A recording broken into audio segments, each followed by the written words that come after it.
मौका अच्छा है अंडा तोड़ने का। इससे पहले कि उस चिड़िया की जड़ें मजबूत हो, मैं इसकी जड़ें ही उखाड़ देती हूँ। ऐसा कहते हुए बूढ़ी चिड़िया उसका अंडा उठाती है और तोड़ देती है। वो जैसे ही अपने घर आती है तो अपना अंडा टूटा देखकर रोने लग जाती है। माँ जी, मेरा अंडा कैसे टूट गया? बेटा आकाश, ये कौन है? माँ, ये तुम्हारी बहू है। माँ, इसका नाम रानू है और हमने शादी कर ली है। बेटा, ये तुम क्या कह रही हो? ऐसे कैसे हो सकता है? मैं तो तुम्हारी शादी अपनी सहेली की बेटी से करना चाहती थी। लेकिन रानू बहुत अच्छी है, ये आपकी बहुत सेवा करेगी। इसे सब काम आते हैं, ये घर भी बना सकती है और भोजन भी ला सकती है। नहीं चाहिए मुझे इसका घर और ना ही इसका भोजन। और होशियार चिड़िया, तुम्हें जरा शर्म नहीं आई ऐसे मेरे बेटे से शादी करते हुए? तुमने ये नहीं पूछा इससे क्या इसकी माँ भी राजी है इस शादी से? माँ जी, आकाश जी कहते थे कि आपको कोई एतराज नहीं होगा। जैसी तुम बेशर्म हो वैसे ही तुम्हारे माँ बाप भी होंगे जिन्होंने तुम्हें रोका नहीं। माँ जी, मेरे माता पिता नहीं हैं, वो तो तभी मर गए थे जब मैं बहुत छोटी थी। इसलिए तो तुम इतनी बिगड़ी हुई हो। माँ, बस भी करो, ये मेरी पत्नी है। आकाश चिड़ा, जो अपनी पसंद की शादी करके अपनी पत्नी को घर ले आया था, वो अपनी माँ को मनाने की बहुत कोशिश करता है, लेकिन उसकी माँ दूसरी तरफ मुंह करके सो जाती है। और फिर रात हो जाती है और सब सो जाते हैं। अगले रोज रानू अंधेरे में ही उठ जाती है। उसका पति और सास तो सोए हुए थे, लेकिन उनके लिए वो भोजन की खोज में निकल जाती है। नदी के पास से उसे कुछ चावल के दाने मिल जाती है। वो वहाँ से जाने ही वाली थी कि गौरी कौवी आ जाती है। चिड़िया, तुम कौन हो और तुम्हारा नाम क्या है? मेरा नाम रानू है और मैं आकाश चिड़े की पत्नी हूँ। हमने पसंद की शादी की है। तो क्या तुम्हारी सास ने स्वीकार कर लिया तुम्हें? माँ गुस्से में है, लेकिन मान जाएगी धीरे धीरे। अब मुझे जाना है घर। और फिर वो चिड़िया चावल के दाने लेकर वहाँ से चली जाती है। उसका पति और सास भी घर में ही थे। माँ जी, ये देखिए, मैं आपके लिए चावल लाई हूँ। मैं तुम्हारा लाया हुआ भोजन खाना तो नहीं चाहती थी, लेकिन अब अगर तुम चावल ले आई हो तो खा ही लेती हूँ। और फिर रानू की सास चावल खा लेती है। माँ, मैं दूसरे जंगल जा रहा हूँ, मुझे वहाँ कुछ दिन लग जाएंगे। और रानू, तुम माँ का ध्यान रखना, अच्छे अच्छे भोजन ला कर देना माँ को। और फिर ऐसा कहते हुए आकाश चिड़ा वहाँ से चला जाता है। जाओ, अब मुँह क्या देख रही हो? मेरे लिए सूखे तिनके लेकर आओ, मेरा पूरा घोंसला टूटा है। माँ जी, अभी ले आती हूँ और आज मैं आपका घोंसला बना कर दूंगी। मुझे नरम नरम घोंसला अच्छे से सिखाया है मेरी माँ ने। और फिर रानू चिड़िया अपने सास के घोंसले के लिए तिनके लेने चली जाती है। वो इधर उधर फिरती है, लेकिन उसे सूखे तिनके तो कहीं भी नजर नहीं आ रहे थे। और फिर अचानक से उसका सर घूमने लगता है और वो चक्कर खाकर एक पेड़ पर गिर जाती है। पास के पेड़ पर बैठा एक कबूतर ये सब कुछ देख रहा था। वो जल्दी से उसके पास आता है। क्या हुआ चिड़िया? मुझे तुम्हारी कुछ तबीयत ठीक नहीं लग रही है। कबूतर भैया, ना जाने क्या हुआ, उड़ते उड़ते चक्कर आने लगे, मुझे थोड़ा पानी चाहिए। और फिर कबूतर पास की ही नदी से थोड़ा पानी लाता है और रानू चिड़िया के मुंह में डालता है। अब कुछ बेहतर लग रहा है। चलो चिड़िया, मैं तुम्हें तुम्हारे घर छोड़ आता हूँ। कबूतर चिड़िया के साथ जाता है। तुम्हारी बहू की तबीयत बहुत खराब हो गई थी, ये चक्कर खाकर गिर गई थी और मैं इसे यहाँ ले आया। पति क्या चला गया है दूसरे जंगल, इसने तो नाटक शुरू कर दिए हैं। कबूतर, इसे कुछ भी नहीं हुआ है, ये सब झूठ बोल रही है। मैं डॉक्टर को लेकर आता हूँ, इसकी तबीयत कुछ ठीक नहीं लग रही है, ये नाटक नहीं कर रही। और फिर कबूतर डॉक्टर को लेने चला जाता है। आज ही घोंसला बनाने को कहा और तुम्हें चक्कर आने लगे। मैं सब जानती हूँ तुम जैसी चिड़िया को। माँ जी, मैं झूठ क्यों बोलूंगी, मुझसे तो उड़ा भी नहीं जा रहा था। तोते, आकाश चिड़े की पत्नी को कुछ हो गया है, उसे चक्कर आ रहे हैं। तुम मेरे साथ चलो और उसे देखो।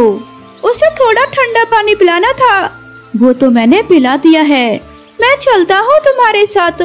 और फिर कबूतर डॉक्टर को लेकर रानू चिड़िया के घर की तरफ जाता है। माँ जी, बधाई हो, आपकी बहू को अंडा होने वाला है, लेकिन आज से इससे कोई काम मत करवाना और ना भोजन लेने के लिए भेजना। अच्छे अच्छे फल देना इसे, ये बहुत कमजोर है। माँ स्वस्थ होगी तभी तो बच्चा स्वस्थ होगा। अब मैं चलता हूँ।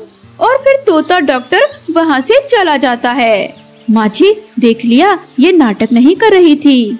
माँ जी, अब तो हमारे घर में रौनक होने वाली है। मुझे तो बहुत खुशी हो रही है। हमारे घर में एक छोटा सा बच्चा आएगा। लेकिन उसकी सास तो बिल्कुल भी खुश ना थी। रानू बहन, मैं चलता हूँ। और फिर कबूतर वहाँ से चला जाता है। और फिर 1-2 दिन ऐसे ही गुजर जाते हैं और रानू चिड़िया एक अंडा देती है। वो तो बहुत खुश थी, लेकिन उसकी सास अब तो कुछ ज्यादा ही परेशान हो गई थी। वो अपनी बहू से कहती है, मैं अपनी सहेली से मिलने जा रही हूँ, अगर कहीं से भोजन मिला तो तेरे लिए भी ले आऊंगी। और फिर उसकी सास वहाँ से चली जाती है। बहन, कैसे आई हो आज, और कैसी है तुम्हारी बहू? सुना है तुम्हारे बेटे ने पसंद की शादी कर ली है। उसी की वजह से मैं बहुत परेशान हूँ। मेरा बेटा तो पहले से ही निखट्टू था, एक नहीं सुनता था मेरी, और ऊपर से ब्याह कर ले आया है राह चलती हुई चिड़िया को। कोई अंडा भी हुआ है क्या अभी तक? आज ही उसने अंडा भी दे दिया है, बस इसलिए परेशान हूँ। मैंने तो सोचा था कि 2-4 दिन में ही भगा दूंगी उसे, और फिर मैं अपनी बेटी की शादी मीनू सहेली की बेटी से कर देती। लेकिन अब इसके बच्चे हो गए तो फिर तो ये पक्की हो जाएगी घर में। तो फिर तुम क्या चाहती हो? मुझे तो कुछ समझ नहीं आ रहा है कि मैं क्या करूं। सहेली हूँ मैं तुम्हारी, इसलिए मैं तुम्हें एक राय दे सकती हूँ। तुम वो अंडा तोड़ दो और नाम लगा दो उसका। ऐसे जब लड़ाई होगी उन पति पत्नी में तो तुम्हारा रास्ता साफ हो जाएगा। मुझे पता था गौरी, तुम मुझे कोई अच्छी सलाह ही दोगी, मैं इसलिए तुम्हारे पास आई थी। अब मैं चलती हूँ, शाम भी होने वाली है। और फिर रानू की सास वहाँ से चली जाती है। माँ जी, मैंने सुबह से कुछ भी नहीं खाया है और आप भी मेरे लिए कुछ भी नहीं लेकर आई। मुझे तो खुद कुछ नहीं मिला खाने को, तुम्हारे लिए क्या लेकर आती? तुम जाओ और खुद ही खाओ कुछ। मैं जाती हूँ माँ जी, लेकिन आप मेरे अंडे का ध्यान रखना। तुम जाओ, मैं पास ही हूँ अंडे के। और फिर रानू चिड़िया वहाँ से चली जाती है। मौका अच्छा है अंडा तोड़ने का। इससे पहले कि उस चिड़िया की जड़ें मजबूत हो, मैं इसकी जड़ें ही उखाड़ देती हूँ। ऐसे कहते हुए बूढ़ी चिड़िया उसका अंडा उठाती है और तोड़ देती है। रानू चिड़िया को भी भोजन मिल गया था, वो खुद भी खा लेती है और अपनी सास के लिए भी ले जाती है। वो जैसे ही अपने घर आती है तो अपना अंडा टूटा देखकर रोने लग जाती है। माँ जी, मेरा अंडा कैसे टूट गया? मुझे क्या पता, तुम्हारे जाते ही सो गई थी मैं, अच्छे से नहीं रखा होगा तूने अपना अंडा घोंसले में। लेकिन रानू चिड़िया तो जानती थी कि ये अंडा जरूर उसकी सास ने तोड़ा है, लेकिन वो कुछ नहीं बोलती और उसका पति भी आ जाता है। वो जैसे ही घर आता है उसकी नजर टूटे हुए अंडे पर जाती है। रानू, ये अंडा किसका टूटा पड़ा है? मेरे पोते का। इस दुनिया में आने से पहले ही उसने दम तोड़ दिया। इस चुड़ैल ने अपना ही अंडा तोड़ दिया। कहती थी कि इस छोटी सी उम्र में मैं माँ नहीं बनना चाहती थी। ऐसा नहीं है पति जी। माँ जी, आप झूठ क्यों बोल रही हो? मैं तो भोजन लेने गई थी और जब मैं घर में आई तो मेरा अंडा टूटा हुआ था। मुझे अब समझ आया कि माँ तुम्हारे खिलाफ क्यों थी। बहुत बड़ी गलती की मैंने राह चलती हुई चिड़िया से शादी करके। तुम इतनी जालिम हो सकती हो ये मैंने कभी सोचा नहीं था। ये झूठ बोल रही है पति जी, मैं कैसे अपना अंडा तोड़ सकती हूँ। मेरी माँ झूठ नहीं बोल सकती। बेटा जो हुआ सो हुआ, अब तुम निकालो इसे अपने घर से। मैं अपने बेटे की शादी दूसरी करूँगी। माँ जी मेरा और कौन है आपके सिवाय, मैं कहाँ रहूँगी। बेहतर यही होगा तुम यहाँ से चली जाओ। मुझे नहीं चाहिए ऐसी पत्नी जो इतनी जालिम हो। और फिर रोती हुई चिड़िया टूटे मन के साथ वहाँ से चली जाती है। लेकिन उसका तो इस दुनिया में कोई भी नहीं था। रात भी होने वाली थी और वो कबूतर की घर की तरफ चली जाती है। रानू बहन रो क्यों रही हो तुम? और फिर रानू चिड़िया कबूतर को सारी बात बताती है। तुम्हारी सास तो पहले से ही खिलाफ थी तुम्हारे लिए। तुम जब तक चाहो रह सकती हो मेरे पास, मैं अकेला ही रहता हूँ। और फिर रात हो जाती है। कबूतर और चिड़िया सो जाते हैं। अगले रोज रानू चिड़िया की सास सोकर उठती है तो वो उड़ नहीं पाती। वो अपने बेटे से कहती है, बेटा मुझसे तो हिला भी नहीं जा रहा है। ना जाने मेरे पंखों को क्या हो गया है और ना टांगे हिल रही हैं। माँ मैं डॉक्टर को लेकर आता हूँ। और उसका बेटा तोते डॉक्टर को लेने चला जाता है। तुम्हारी माँ की जान तो बच गई, लेकिन इसे लकवा मार गया है। अब ये कभी उड़ नहीं सकेगी। ऐसे कहते हुए तोता डॉक्टर वहाँ से चला जाता है। ये जरूर मेरे पापों की सजा है। भगवान ने मेरे किए की सजा दी है मुझे। और वो ऐसे अपने बेटे को सारी बात बता देती है। वो रो रही थी। ये आपने माँ क्या किया? कितना बड़ा गुनाह हो गया हमसे। वो ऐसे रो रही थी कि कबूतर रानू चिड़िया को लेकर आ जाता है। तोते ने बताया कि आपको लकवा हो गया है। मैं देखने आ रहा था कि तुम्हारी बहू से रहा नहीं गया और वो भी साथ आ गई। मुझे माफ कर दो मेरी बच्ची। भगवान ने मेरे किए की सजा दी है मुझे। और फिर चिड़िया अपनी सास को माफ कर देती है और वो हंसी खुशी अपनी जिंदगी बिताने लगते हैं। कौन हो तुम दोनों? चोर चोर, पकड़ो इन चोरों को। तभी गौरी कवि की नजर रानू चिड़िया के घर में रखे हुए सोने के हार पर पड़ जाती है। चलो चलो क्या सोच रही हो, चलो भागो यहाँ से। मुंह पर कपड़ा बांधे एक पक्षी तेजी से भागता हुआ गौरी कवि के घर में घुस जाता है। हाय राम बचाओ मुझे, कौन हो तुम? चोर चोर, मैं बहुत जोर से मारती हूँ, चले जाओ यहाँ से, चले जाओ। गौरी कवि चोर को मारने के लिए डंडा उठा लेती है और 2-4 डंडे भी जोर जोर से लगाती है। अब बस करो गौरी, मैं चोर नहीं हूँ, मैं तो तुम्हारा पति कालू कौवा हूँ। कालू कौवा अपने चेहरे से कपड़ा हटाता है। कालू जी आप, पर आपने ये मुंह पर कपड़ा क्यों बांधा हुआ था? मुझे लगा कोई चोर चोरी करने आया है। गौरी तुम कितना जोर से मारती हो, मार मार कर तुमने मेरी कमर ही तोड़ दी। हाँ तो मुझे क्या पता था, मुझे लगा कोई चालाक चोर चोरी करने आया है। वैसे कालू जी इस बोरे में क्या लेकर आए हो आप? इस बोरे में सोने के गहनों के 2 बड़े बड़े सेट हैं, दूसरे जंगल से चुरा कर लाया हूँ मैं। क्या सोने के गहने? फिर तो जल्दी दिखाए कालू जी, मुझे देखने हैं वो। कालू कौवा वो गहने निकालता है और गौरी कवि वो गहने पहनकर देखती है। गौरी जी पहनकर देख लिया ना, चलो अब रख दो, कोई पक्षी ना आ जाए। मुझे पक्षियों की कोई चिंता नहीं। कालू जी आपको पता है ना हमारे जंगल में हमारी ही तरह के कितने चोर घूम रहे हैं। अगर हमारे घर में भी चोरी हो गई तो? हाँ गौरी जी इस बात की तो मुझे भी बहुत चिंता है। मैंने इतनी मेहनत से ये गहने चुराए हैं, अब अगर ये गहने मेरे घर से किसी ने चुरा लिए तो मेरी सारी मेहनत बर्बाद हो जाएगी। कालू जी मैं तो कहती हूँ हम अपने घर के बाहर एक वॉचमैन पक्षी खड़ा कर देते हैं जो हमारे घर की रक्षा करेगा।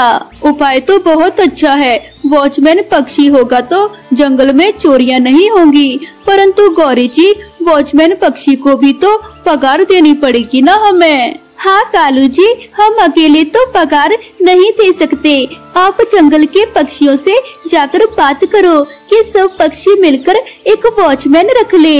हाँ गौरी जी मैं कल ही जाकर बात करता हूँ, इन चुराए हुए गहनों को मैं दोबारा चोरी नहीं होने दूंगा।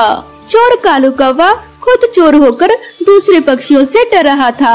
अगले दिन सुबह कालू कौवा सारे पक्षियों को जमा कर लेता है। क्या बात है कालू कौवे, तुमने हम सबको सुबह सुबह यहाँ पर क्यों जमा किया है? पक्षियों, तुम सबको पता है ना कि आजकल हमारे जंगल में कितने चोर पक्षी घूम रहे हैं। आए दिन किसी न किसी पक्षी के घर में चोरी हो रही है। बस इसलिए मैंने सोचा कि हम अपने जंगल की सुरक्षा के लिए एक वॉचमैन पक्षी को रख लेते हैं। हाँ हाँ रख लो कालू कौवे, हमने तुमको कब मना किया है? ओए तोते, ठीक से सुन तो ले, मैंने क्या कहा है। मैंने कहा है कि मैं नहीं रखूंगा वॉचमैन, बल्कि हम सब मिलकर वॉचमैन रखते हैं। वॉचमैन पक्षी को हर महीने पगार देनी पड़ेगी। अब अकेले मैं तो हर महीने पगार नहीं दे सकता ना। यार कालू कौवे, तुम तो जानते हो ना, हम पक्षी इतने अमीर नहीं हैं जो अपनी सुरक्षा के लिए हम वॉचमैन रख लें। कबूतर वॉचमैन होगा तो हमारे जंगल की रक्षा करेगा, लाखों के नुकसान से बचाएगा हमें। मैं तो कहता हूँ हमें वॉचमैन आज के आज ही रख लेना चाहिए। नहीं नहीं कालू भैया, वॉचमैन रखने का क्या फायदा? कौन सा हमारे घरों में कोई कीमती चीज है जो चोर चुरा लेगा? वैसे भी अगर चोरी हो भी गई तो भी हमें कोई नुकसान नहीं होगा। हमारे घरों में भोजन के अलावा और कुछ नहीं होता।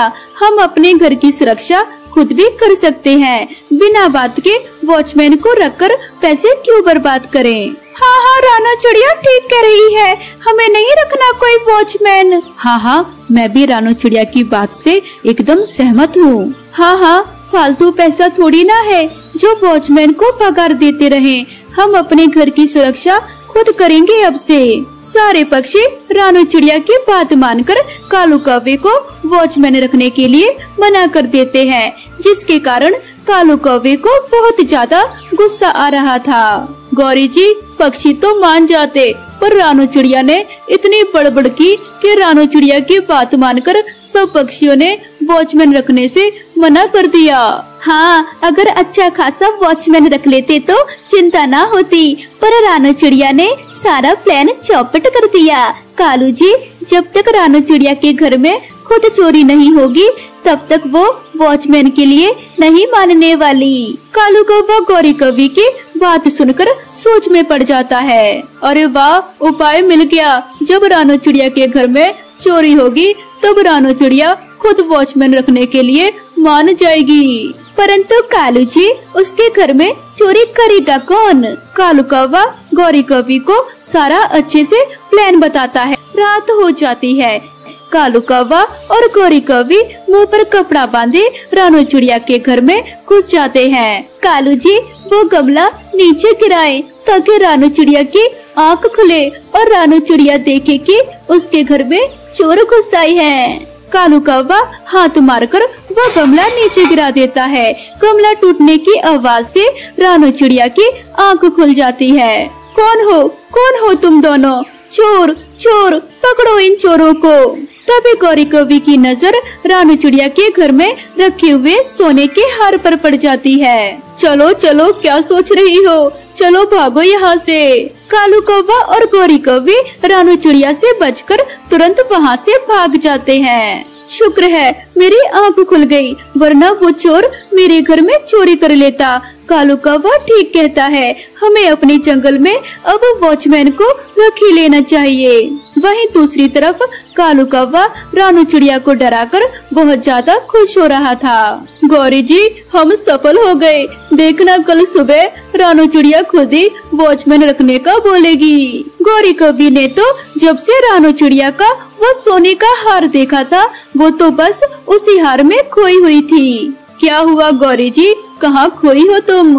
कालू जी, रानो चिड़िया के घर पर मैंने मोटा सोने का हार देखा है। अगर वो हार किसी तरह चुरा ले तो हमारे पास 3-3 सोने के गहने हो जाएंगे। क्या सच में गौरी जी, रानो चिड़िया के घर पर सोने का हार है?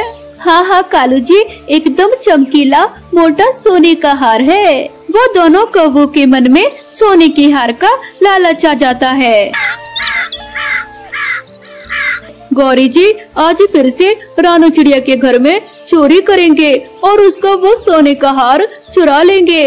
जब वो सोने का हार चोरी होगा तभी रानू चिड़िया वॉचमैन के लिए मानेगी। बस फिर क्या था, आज रात दोबारा से कालू कौवा और गौरी कौवी मुंह पर कपड़ा बांधे रानू चिड़िया के घर में घुस जाते हैं। वो जैसे ही हार उठाते हैं तो रानू चिड़िया अपनी आंख खोल लेती है। मुझे पता था तुम चोर जरूर आओगे मेरे घर में चोरी करने। आज तो मैं तुम दोनों को नहीं छोड़ूंगी। चोर चोर, पक्षियों पकड़ो इन्हें, इन चोर को पकड़ो।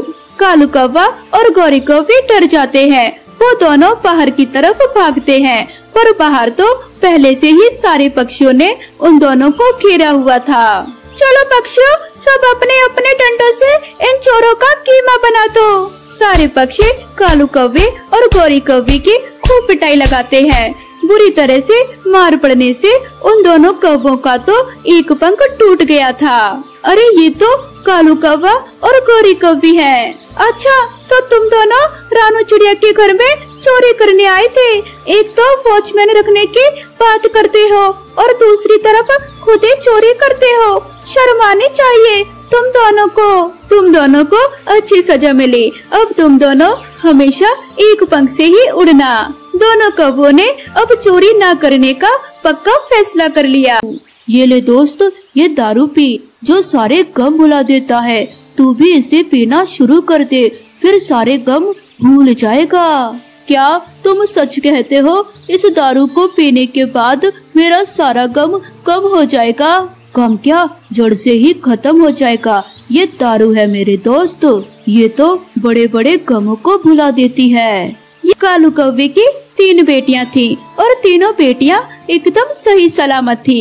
लेकिन जब भी कालू कौवे के घर में कोई बेटा जन्म लेता तो कुछ ही समय बाद मर जाता। इस बात का कालू कौवे को बहुत दुख होता था। गौरी जी, आपको क्या लगता है इस अंडे से बेटा होगा या बेटी? कालू जी, इस अंडे से तो बेटा ही निकलेगा और मैं उसका नाम जग्गू रखूंगी। लेकिन गौरी जी, हमारे बेटे कहाँ जिंदा रहते हैं? वो तो जन्म के 1-2 दिन बाद ही मर जाते हैं। ऐसा ना कहे कालू जी, शायद हमारे बेटों की मौत किसी बीमारी के कारण होती हो, परंतु हर बार ऐसा थोड़ी ना होगा। आप जैसा कह रही हो शायद वही ठीक हो, लेकिन मेरा मन तो बहुत ज्यादा घबराता है। कालू जी, भगवान का नाम लो, सब ठीक होगा और हम अपने बच्चे की पूरी देखभाल करेंगे। ऐसे बातें करके वो दोनों पति पत्नी सो जाते हैं और अगली सुबह उनके अंडे से एक बेटा निकलता है, जिसे देखकर गौरी कौवी बहुत खुश होती है। देखा कालू जी, आपने हमारे अंडे से बेटा हुआ है। जो मैंने कहा था वही हुआ। मम्मा, क्या इस बार भी भाई हमें छोड़कर चला जाएगा? नहीं नहीं मेरी बच्चे, अब आपका भाई कहीं नहीं जाएगा। अब आप अपने भाई के साथ खूब मस्ती करना। इस तरह से गौरी कौवी और उसकी बेटियां तो बहुत खुश थी, लेकिन कालू कौवे को कहीं ना कहीं डर सता रहा था, क्योंकि पहले भी उसके 3 बेटे जन्म के कुछ ही दिन बाद मर चुके थे और ऐसे ही 2 दिन बीत जाते हैं। कालू जी, आप निश्चिंत होकर भोजन लेने जाएं। मैं अपने बेटे का पूरा ध्यान रखूंगी। ठीक है गौरी जी, आप बेटे का पूरा ध्यान रखना। मैं जल्द ही भोजन लेकर घर आ जाऊंगा। ऐसा कहकर कालू कौवा भोजन लेने चला जाता है, जहाँ चिड़िया उसे मिल जाती है। कालू भैया, आपका चेहरा क्यों उतरा हुआ है, जबकि आपके घर तो बेटा हुआ है? रानू चिड़िया, आप तो सब कुछ जानती हो कि मेरे बेटे जिंदा नहीं रहते, फिर मैं खुश कैसे रह सकता हूँ? हर बार ऐसा नहीं होगा। आप बेकार की चिंता कर रहे हो। क्या पता पहले बच्चे जन्म के समय स्वस्थ न हो, इसलिए उनकी मौत हुई हो। ठीक है चिड़िया, अब मैं चलता हूँ, मेरा घर से बाहर मन नहीं लगता। ऐसा कहकर कालू कौवा अपने घर चला जाता है। जब वो अपने घर पहुँचता है तो वो देखता है कि उसका बेटा तो मर चुका था। कालू जी, हमारा जग्गू भी बाकियों की तरह हमें छोड़कर चला गया। गौरी, हमारे जग्गू को क्या हुआ था? बुखार, बस थोड़ा सा बुखार आया था। जब तक कि मैं डॉक्टर के पास ले जाती तब तक वो मर गया। इस तरह से फिर से कालू कौवे का परिवार दुखों में भर जाता है और कालू कौवा तो इस गम को भुला ही नहीं पाता। कालू भैया, आपने अपनी क्या हालत बना ली है, अपने ऊपर थोड़ा सा भी ध्यान नहीं देते हो।